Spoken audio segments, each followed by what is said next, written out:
लाडकी बहीण योजनेबाबत अनेक मागण्या, यावर बसून निर्णय घेऊ। लाडक्या बहीण योजनेला अजितदादांचं नाव देण्याच्या चर्चांवर मुख्यमंत्री फडणवीसांची प्रतिक्रिया। विलीनीकरण करायचं की नाही हा आमच्या पक्षाचा निर्णय, आम्हाला कधीही भाजपाकडून हस्तक्षेप झाल्याचं वाटलं नाही। तटकरेंची स्पष्टोक्ती तर पवारांच्या भूमिकेवर बोलण्याचा विषयच नाही, असंही वक्तव्य।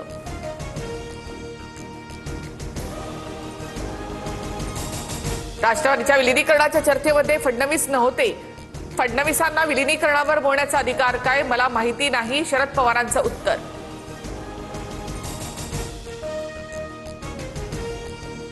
दादांचा पक्ष हा पटेलांचा नाही, पटेल आणि तटकरेंचे दोन्ही पाय भाजपत। राऊतांची टीका, तर पटेलांनी राज्याला पटेल असं करावं। प्रफुल्ल पटेलांच्या राज ठाकरेंवरच्या टीकेवरून राऊतांचा टोला। राऊत सातत्यानं वेगळ्या भूमिका घेतात, राऊतांचं डोकं तरी त्यांच्या पक्षात आहे का, असा प्रश्न पडतो। पटेलांवरील टीकेनंतर नवनाथ बन यांचं राऊतांना उत्तर। सुनेत्रा पवार उपमुख्यमंत्री झाल्याचा आनंदच, मला शपथविधी सोहळ्यावर भाष्य करायचं नाही, पवारांचं वक्तव्य।